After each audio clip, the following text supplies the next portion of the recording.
আর তোমাদেরকে কি বলবো, ইলেকট্রিক বিল দেখে পুরো আমি একদম অবাক হয়ে গেছি। ফ্রিজ চালালে কতটা কি বিল আসবে না আসবে, তো আজকে এসছে সত্যি পুরো একদম অবাক হয়ে গেছি ইলেকট্রিক বিল দেখে এই 3 মাস ফ্রিজ চালিয়ে। শুভ সকালের অনেক অনেক শুভেচ্ছা ও ভালোবাসা জানিয়ে আজকে আরও একটি নতুন ব্লগ শুরু করছি। আশা করছি আমার প্রিয় বন্ধুরা যে যেখানে আছো সকলে ভালো আছো, সুস্থ আছো। বীরভূম জেলার ছোট্ট একটি গ্রাম থেকে আমি দৈবকী তোমাদের সকলকে জানাই আমার ব্লগ চ্যানেলে অনেক অনেক স্বাগত আর আমার অনেক অনেক ভালোবাসা। বাজে এখন সকাল 6টা 10 কি 15 ওই রকম। তো যাই হোক, বাইরে মারুলি ঝাড় দিয়েছি, তারপরেই দেখো ঘরে এসে ঘরগুলো ঝাড়ু দিতে শুরু করে দিয়েছি। তো প্রথমে ঘর চারটে দিলাম, তারপরে বারান্দাটা থেকেই তোমাদের সাথে শেয়ার করতে শুরু করলাম। আর এত ছোট ছোট মশা হয়েছে তোমাদেরকে কি বলবো গো। চেয়ারের ওপরগুলো কেন ঝাড়লাম বলো তো? সকালবেলাতেই আমি দেখছি ছোট ছোট প্রচুর মশা পড়ে আছে। ওই যে লাইটের কাছে চেয়ার দুটো থাকে, তো লাইটে মশাগুলো লেগেছিল, তারপরে লাইট বন্ধ হয়ে যাওয়ার পর মশাগুলো চেয়ারের উপরে পড়েছিল, তাই ভালো করে চেয়ার দুটো ঝেড়ে নিলাম। আর ওই যে মুড়ির চাল ধোয়া হয়েছিল শুকিয়ে গেছে, আজকে ভাজতে যাবে, তো চালটা এখানেই ঢাকা দিয়ে রেখেছি। আর ঠাকুর ঘরে রাখিনি, জানো তো, কোনো ঘরেই রাখিনি, কারণ ঘরগুলোতে তো ইঁদুরের অত্যাচার খুবই, তো সেই কারণে ঘরগুলোই রাখিনি, বারান্দাতেই ঢাকা দিয়ে রেখেছিলাম। তো যাই হোক, তারপরে ঘরগুলো ঝাড়ু দিয়েই এঁঠো বাসনগুলো নিয়ে গেলাম পুকুর ঘাটে ভিজিয়ে রেখে আসলাম। তারপরে ঘর মোছার জন্য জল এনে দেখো ঘরগুলো মুছতে শুরু করেছি। প্রথমে ঠাকুর ঘর মুছেছি, তারপরে বাবা মা যে ঘরে থাকে সেই ঘরটা মুছলাম, দিয়ে আমাদের ঘরটা মুছেছি, তারপরে দেখো হেসেল ঘরটা মুছতে শুরু করেছি। তো ওই পাশটা মুছলাম, তারপরে এই যে ফ্রিজ আছে ওই পাশটা লম্বা করে মুছে দিলাম। আগে তো ওই জায়গাগুলো জলের বালতিগুলো থাকতো, আর এখন তো জলের বালতিগুলো ওই যে দেখো সিঁড়ির তলে রাখা হয়েছে। তো যাই হোক, ঘর চারটে মুছে হয়ে গেছে, চলো এখন বারান্দাটা মুছে নিই। আমার একজন মিষ্টি সাবস্ক্রাইবার আমার ওপরে রাগ করেছে। তো তোমরা তো প্রত্যেকেই জানো আমার এই ইউটিউব পরিবারে অনেক ধর্মের মানুষ আছে, আমার ভিডিও দেখে। তো যে রাগ করেছে সে হচ্ছে মুসলিম। তো ও অভিমান করে অনেক বড় একটা কমেন্ট লিখেছে আমাকে। ও বলছে তোমাদের যখন পুজো পাঠ হয় তখন তুমি শুভেচ্ছা জানাও, পুজোর কত কিছু জানাও, তো আমাদের তো অনেক দিন হয়ে গেল, রোজা শুরু হয়ে গেছে, তুমি রোজার জন্য কিছুই বলনি ভিডিওতে। তো আমরাও তো তোমার বন্ধু, আমরাও তো তোমার ভিডিও দেখি, তুমি কেন কিছু বলনি? তো সেই কারণে একটু অভিমান হয়েছে।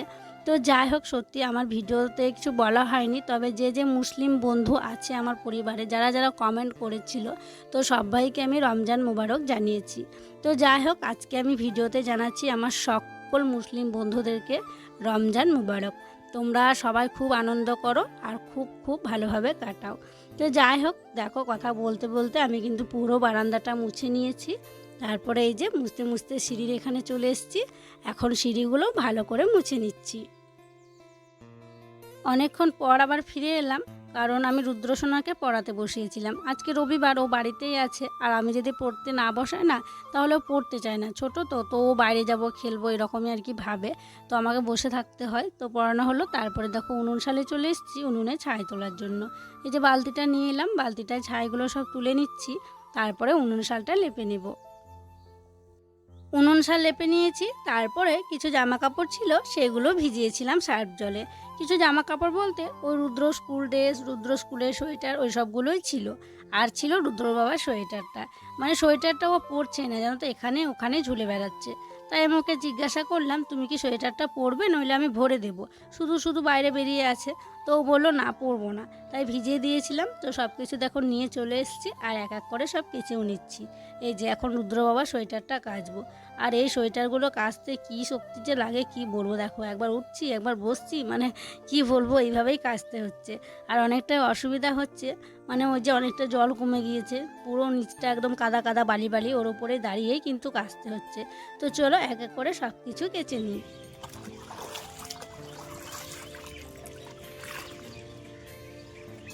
সব জামা কাপড় একদম আঁচড়ে আঁচড়ে কেচে নিয়েছি, তারপরে দেখো ধুতেও শুরু করে দিয়েছি। বেশ অনেকগুলো জামা কাপড় আমার ধোয়াও হয়ে গেছে। হাঁড়িটা প্রথমে ধুয়ে নিয়েছিলাম, তারপরে জামা কাপড়গুলো ওখানেই দেখো রাখছি।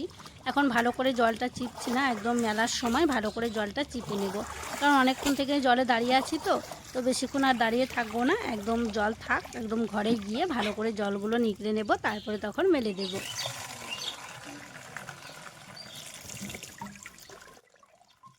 স্নান করে নিয়েছি, স্নান করে পুজো সারাও হয়ে গেছে। তো তারপরে দেখো কয়েকটা বোতল ফাঁকা হয়েছিল, সেই বোতলগুলোই জল ভরে নিচ্ছি। সকালবেলাতে ওই রাস্তার কল থেকে জল নিয়ে আসা হয়েছিল। তো সকালবেলায় বোতলগুলো ফাঁকা থাকে বলে কেমন একটা লাগে, ফাঁকা বোতল আছে, তো সেই কারণে ঘরের কলে তো সকালে জল আসে না বলে ওখান থেকেই ভরে নিয়ে আসি। তো এখন ওই 10টা মতো বাজছে, অনেকগুলোই বোতল ফাঁকা হয়ে গেছে, তাই ভাবলাম বোতলগুলোই ভরে নিই। তাই বোতলগুলোই জল ভরে নিলাম। আর এই যে এই বালতিটা ছিল, এই হাত মুখ ধোয়া হবে, তো সেই জন্য এই বালতিটা এক বালতি জল নিয়ে নিচ্ছি। আর ছোট যে স্টিলের বালতিটা ছিল ওইটাতেও এক বালতি ভরে নিলাম।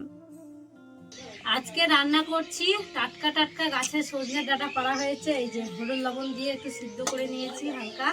তো এই যে দেখো বাড়িতে রয়েছে, এই কটাই ছিল গাছে, মানে খাওয়ার মতো। আর যেগুলো আছে কেবলে আর কি ধরছে ছোট ছোট। এই যে সজনের ডাঁটা দেখছো, আর এই যে হচ্ছে মাছ, এই মাছ দিয়ে সজনের ডাঁটা দিয়ে, আর এই যে দেখছো আলু সিদ্ধ করে নিয়েছি, আলু দিয়ে আর এই বেগুন দিয়ে একটা তরকারি করা হবে। আর ওই যে লাউ করেছিলাম সেদিনকে, লাউ ডাল করবো আজকে, সেদিনকে করা হয়েছিল, তারপর থেকে তার করা হয়নি। তো অর্ধেকটা লাউ ছিল, ওই লাউটা কেটেছি, দিয়ে আবার লাউটা একটু তেলে নেড়ে নিলাম। আর মুগ ডাল দিলাম, মুগ ডালটা একটু ভেজে নিয়েছি, তারপরে গ্যাসে সিদ্ধ বসিয়েছি। তো লাউ ডাল হবে, আর এই যে এই সমস্ত কিছু দিয়ে একটা তরকারি হবে, আর হলে আলু সিদ্ধ। এই হচ্ছে আজকে রান্নাবান্না। তো চলো ঝটপট রান্নাবান্নাটা করে নিই, কী আর শেয়ার করবো রান্নাবান্না করা, জানোই তো আমি কীভাবে রান্না করি, কোন তরকারিটা কীভাবে করি। আর এই যে আমার মুখে আছে ফুলের আঁটি, কারণ রুদ্রবাবু মাঠে গিয়েছিল, ও মাঠ থেকে একটা গাছের ফুল নিয়ে এলো, যে খেয়ে আমাকে বলছে কি তুমি খেয়ে বলো তো ফুলটা কেমন। তো খেলাম, পাকা লাল টুকটুকে ফুল, খুব মিষ্টি গো, তো সেই জন্য ফুলটা আমার মুখেই ভরা আছে। তো চলো তাহলে রান্নাবান্না করে একদম দেখা হচ্ছে, রান্নাবান্না সেরে দিই। রান্নাবান্না সেরে ফেলেছি গো। আর রান্নাবান্না আজকে আর তোমাদের সাথে কিছুই শেয়ার করা হলো না। তো যাই হোক, রান্নাবান্না সেরে তরকারি পাতি ভাত সব কিছু রেখে দিয়েছি হেসেল ঘরে। তারপরে উনুন সালে নেতাও দিয়ে দিয়েছি। তারপরে দেখো চলে এসেছি পুকুর ঘাটে হাঁড়ি কড়াইগুলো মাজার জন্য। আর সত্যিই গো, আজকে না প্রচণ্ড গরম লাগছে, রোদের বেশ ভালোই তাপ আছে। আবার উনুন সালে আগুনের তাপে ছিলাম, আবার পুকুর ঘাটেও দেখো কতটা রোদ। মানে এই শুরু হলো এই গরম রোদ, কি বলবো। মানে এমনিতেই নাজেহাল অবস্থা, আবার এই গরমে কাজ করে আরও নাজেহাল অবস্থা হবে। মানে গরমের সময় এত এই ঘাটটায় পুকুর ঘাটে রোদ চলে আসে, প্রচণ্ড গরম লাগে গো। শীতকাল ছিল, বেশ ভালোই ছিল, শীতে খেয়েও শান্তি, ঘুমেও শান্তি, রান্না করে বিশেষ বেশি শান্তি পাচ্ছিলাম। তো যাই হোক, কথা বলতে বলতে দেখো হাঁড়িটা মেজে নিলাম, প্রেশার কুকার আছে, কড়াই আছে, তারপরে এই যে দুটো বাটি আছে, খুন্তি সাঁড়াশি অনেক কিছুই আছে। তো এক এক করে সব কিছুই মেজে নেব। আর হ্যাঁ, একজন কমেন্ট করছিল যে আমার বরের নাম রাহুল, আবার আমার ছেলের নাম রুদ্র। তো কমেন্টটা বেশ অনেক কদিনই করেছে, আমি দেখেছি। তাকে আবার আরেকজন কমেন্ট করেছে যে তাহলে তোমার নাম দৈবকী। তো বলেছে না না, আমার নাম বিউটি। তো যাই হোক, কমেন্টটা দেখে আমার খুব আর কি হাসি লাগছিল আর কি কমেন্টটা দেখে। তো যাই হোক বিউটি, তোমাকে কমেন্ট করার জন্য অসংখ্য ধন্যবাদ, তুমি খুব ভালো থেকো গো। আর প্রত্যেককে জানাই আমার ভিডিও দেখার জন্য অসংখ্য অসংখ্য ধন্যবাদ। আর যারা সুন্দর সুন্দর কমেন্ট করো তাদেরকে তো বেশি বেশি করেই ধন্যবাদ জানাচ্ছি। সত্যি গো, তোমাদের কমেন্টগুলো পড়ে আমার খুব খুব ভালো লাগে। তো যাই হোক, দেখো হাঁড়িটা মাজার পর আমি কড়াইটা মাজতে শুরু করলাম। আর কড়াইটা যেন তো বেশ ভালোই পুড়েছে, বেশ অনেকটাই সময় লাগবে। চলো ঝটপট কড়াইটা মেজে নিই। হাঁড়ি কড়াইগুলো মেজে নিয়ে আসার পর সবাইকে খেতে দিয়েছিলাম, বাবার খাওয়া হয়ে গেছে, মা এখনও দেখো বসে বসে খাচ্ছে ওই সাইডে। তো এদিকে দেখো রুদ্রর বাবা আর আমি বসেছি। তো ও বললো তুমি একসঙ্গে বেড়ে নাও, আমরা দুজনে আজকে একসঙ্গেই খাবো, ওকে দিয়েছিলাম জানো তো, আগে ও বসেনি। তো যাই হোক, রান্নাবান্নাগুলো বেশ ভালোই লাগছে। আর আজকের লাউ দিয়ে ডাল করেছি, রুদ্র বাবা তো লাউ খায় না, তো ওকে দিইনি, আমি নিয়েছি, বেশ ভালো লাগছে। আর এই যে মানে সজনের ডাঁটা আজকে পাড়া হয়েছিল, সত্যি ডাঁটাটাও বেশ ভালো লাগছে। আর এই যে ডাঁটা আলু তারপরে মাছ বেগুন দিয়ে যে তরকারিটা করি, এই তরকারিটা খেতে না সবাই বেশ ভালোই পছন্দ করে, একটু ঝোল ঝোল করে। তো আমারও বেশ ভালো লাগে। আর এই যে ডাঁটাটা দিই, ডাঁটার গন্ধটা যে তরকারিটা ছড়ায়, সত্যি সেটা মানে একটা অন্যরকম গন্ধ, বেশ ভালো লাগে। তো যাই হোক, চলো খাওয়া দাওয়াটা করে নিই। বন্ধুরা, আজকে আমাদের ইলেকট্রিক বিল এসছে, আর তোমাদেরকে কি বলবো, ইলেকট্রিক বিল দেখে পুরো আমি একদম অবাক হয়ে গেছি। মানে এই যে কয়েক মাস হলো ফ্রিজটা আমরা নিয়েছি, 4 মাস হলো ফ্রিজটা নিয়েছি আমরা।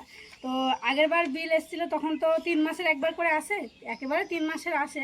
তো মানে শেষ মাসটা হয়তো ফ্রিজের একটু লেগেছিলো, তখন অতটা বুঝতে পারিনি যে ফ্রিজ চালালে কতটা কি বিল আসবে না আসবে। তো আজকে এসছে, সত্যি পুরো একদম অবাক হয়ে গেছি ইলেকট্রিক বিল দেখে, এই 3 মাস ফ্রিজ চালিয়ে। তো তোমাদেরকেও দেখায় এসো কাছ থেকে। বিল এসছে হচ্ছে 703 টাকা। তো সত্যি আমরা ভেবেছিলাম, মানে সত্যি সবাই অবাক যে ফ্রিজ চালালাম, এবার বেশ ভালোই চললো, হালকা একটু গরমও পড়তে শুরু করেছে, আর মাছ খাওয়া হলো, মাছও রাখা হলো, প্রায় ফ্রিজ বেশিরভাগই চললো। তারপরে আমি দেখছি 307 টাকা বিল এসছে, বাড়ির সবাই অবাক। আমি তো ভেবেছিলাম বোধহয় দেখো 1500-2000 টাকা বোধহয় চলে আসবে, খুব টেনশন করছিলাম আমি তো, মানে বিলটা আসা মাত্র আমি বলছি দেখি দেখি কত এলো দেখি, যে আবার দেখছি 703 টাকা বিল এসছে। এই যে তোমরা দেখো এসো, মানে আমরা বাড়ির সবাই সত্যিই অবাক। কোনোদিন মানে আমরা ভাবতাম কি ফ্রিজ নিলে বোধহয় অনেক অনেক কারেন্টের বিল আসে, তো সেই কারণে বাবা তো আমাকে মানে অনেক কবার বলছে যে অত ফ্রিজ চালিও না, অনেক ইলেকট্রিক বিল চলে আসবে, অনেক চলে আসবে। তো আমি বাবাকে বলতাম সবাই তো ফ্রিজ যারাই নেয় দেখি তারাই সবসময়তেই চালায়, বেশিরভাগই আর কি চালায়। তো আমরা মানে আইডিয়া করতে পারছি না কতটা আর কি বিল আসতে পারে। তো 703 টাকা বিল এসছে, 3 মাস ফ্রিজ চললো। সত্যি ভাবিনি যে এতটা কম আসবে, আরও বেশি আসবে ভেবেছিলাম। কীভাবে দেবো, ফ্রিজ চালাচ্ছি, ইলেকট্রিক বিল এত আসবে সেটাই ভাবছিলাম। আর তোমরা একটু জানিও হ্যাঁ কমেন্ট করে যে 700 টাকা খুবই কম এসছে না কিছুটা বেশি এসছে আমাদের, যা এমনিতে যা আসতো তার থেকে সামান্য কিছু বেশি এসছে। আগে একটু কম আসতো, তবে এবার গরম পড়ছে তো, সামান্য একটু এসছে। তবে এবার গরম পড়ছে, ফ্যান কন্টিনিউ চলবে। এবার যা হলো হলো, পরের বার বোধহয় 1500-2000 চলে আসবে, কারণ 24 ঘন্টা তো বোধহয় ফ্যান চালাতে হবে, ফ্যানটা চলবে, শুরু হয়ে গেছে গরমে ফ্যান চলবে, তারপরে ফ্রিজও চালাতে হবে। এমনিতে তো আমরা ঠান্ডা জল খেতে পেতাম না, একটু মিশিয়ে খেতে হবে ওই একটা শখ পূরণ নাকি, একটা শখ পূরণ। হ্যাঁ, ফ্রিজের জল খাবো ঠান্ডা। সত্যি গো, মানে ওই যে ঘরেরও কল নয় যে চাপা দেবো জল বের করবো, সেই টাইম কলে জল ভরে রাখতে হতো, সেই জল খেতাম একদম, সেই সিদ্ধ সিদ্ধ লাগতো। তো বেশ ভালোই লাগলো, সবাই সত্যি অবাক হয়ে গেছি। 703 টাকা বিল এসছে শুনে আমরা সত্যি ভেবেছিলাম 1500-2000 টাকা বিল আসবে। তো কম এসছে, তখন কম কম থাকাতেই দিয়ে দিতে হবে বলো, তখন ওই না দিলে আবার বেড়ে গেলে তখন আবার বেশি গায়ে লাগবে। তো রুদ্র বাবাকে বলবো যে ইলেকট্রিক বিলটা দিয়ে দিবা। এখন বাজে বিকেল 4:30, মা শুয়েছিল, তো মাকে ওঠালাম, রুদ্র বাবা আমি দুজনে মিলে মাকে ধরে বাইরে নিয়ে এলাম, তারপরে চোখে মুখে জল দেওয়া হলো। আর এখন দেখো মায়ের চুলটা বিনুনি করে দিচ্ছি। মাকে আজকে মাথায় স্নান করানো হয়েছিল, তেল দিয়ে একটু মাথায় স্নান করেছিল, তো চুলটা খোলাই ছিল, খাওয়ার সময় একটু একটা গাডার দিয়ে আর কি চুলটা বেঁধে রেখেছিল। তো ভাবলাম চুলটা বিনুনি করে তাহলে গুঁথে দিই, তাই বিনুনি দেখো করে দিচ্ছি। আর এমনিতে সবসময়তেই মা বিনুনি করেই থাকে। তো চলো চুলটা গোথা হোক, তারপরে ওই যে গার্ডার দিয়ে আটকে দেবো, এভাবেই কিন্তু মায়ের চুলটা সবসময় থাকে। তো চলো তারপরে দেখি কি কাজ আছে, জামা কাপড় তুলতে আছে, জামা কাপড়গুলো তুলবো, মাকে আগে রেডি করিয়ে দিই, তারপরে তখন জামা কাপড়গুলো তুলে নেব।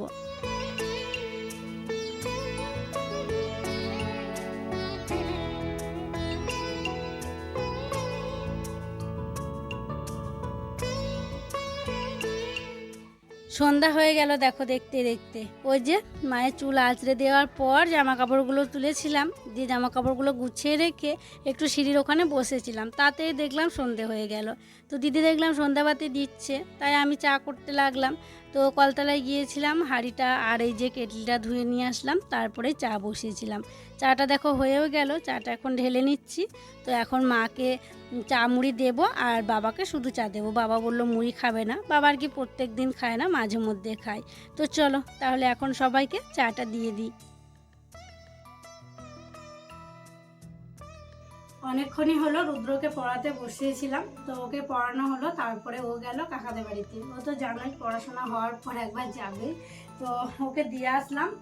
ওকে দিয়ে এসে আমি আবার অনেক কাগজপত্র ঘাটাঘাটি করলাম জানো তো, কারণ একটু আগেই দেখলাম স্কুলের নাম্বার থেকে মেসেজ এসছে যে নতুন আই কার্ড করার জন্য ফটো লাগবে। তো ওর ফটো সেই স্কুলে ভর্তি হয়েছিল আগের বার, তখন তোলা হয়েছিল, কত কটা তুলেছিলাম আমার অতটা খেয়াল নেই। তো অনেক কাগজপত্র দেখা হলো, ফটোতে পেলামই না, এই ফাইলটা ওই ফাইলটা, মানে কাগজপত্র দেখো যদি একটা জিনিস খুঁজে না পাওয়া যায়, এটা ওটা দেখতে দেখতে যত কাগজপত্র আছে সবই দেখা হয়ে যায়। তো এই প্যাকেট ওই প্যাকেট সেই প্যাকেট সব দেখলাম, পেলাম না, কালকে আর দেওয়া হবে না। তো গ্রামের দোকানেও নেই যে ফটো তুলে বের করা হবে, তো সেই কারণে আজকে আর তোলাও হবে না। আর যদি থাকতো তাও বা এখন গিয়ে আর কি নিয়ে আসা হতো।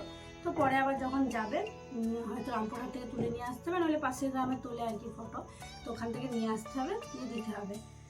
তো যাই হোক, এই যে ওর ব্যাগটা এখন গুছাবো, কী কী আছে কালকে দেখে নিই, গুছিয়ে রাখি। আর সেই দিনকে রুদ্র পড়ার ভিডিও দিয়েছিলাম, তোমরা অনেকেই বলেছো হ্যাঁ রুদ্র ভালোই পড়াশোনা করছে, এইভাবেই করবে, তাহলে সব কিছু মনে থাকবে। তো চলো দেখি কালকে কী কী আছে। সেই বইগুলো এখন গুছিয়ে দিই। আর সাথে কালকে দিয়ে পাঠাবো ফিজ বুকটা আর দেবো ডায়েরিটা, কারণ আগের মাসে তো স্কুলে টাকা দিতে পারিনি, তো মানে বাকি ছিল। তো কালকে ভাবছি রুদ্র স্কুলে যাবে, কালকে আর কি দিয়ে দেবো, 2 মাসেরই দিয়ে দেবো।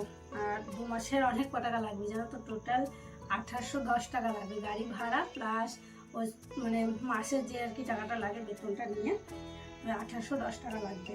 যাই হোক চলো রুদ্রর বইগুলো গুছিয়ে দিই, আর কি আর আজকে শেয়ার করবো, তো বইগুলো ভরে দেবো, দিয়ে হচ্ছে রুদ্রকে কাকিমাদের বাড়ি থেকে নিয়ে আসবো, তারপরে খাওয়া দাওয়া করে নেবো, আর রাতও হয়ে গেছে অনেকটা। তো চলো তাহলে আজকের মতো এখানে বিদায় নিচ্ছি গো। তোমরা সকলে ভালো থেকো, সুস্থ থেকো। আর যারা নতুন বন্ধু হয়ে আমার এই ভিডিওটি দেখছো তাদের কাছে একটি অনুরোধ করছি, আমার চ্যানেলটিকে সাবস্ক্রাইব করে আমার পাশে থেকো। আর যারা পুরনো বন্ধু হয়ে আমার পাশে আছো তাদেরকে আমার অসংখ্য অসংখ্য ধন্যবাদ আর অনেক অনেক ভালোবাসা। দেখা হবে আবার পরবর্তী ব্লগে।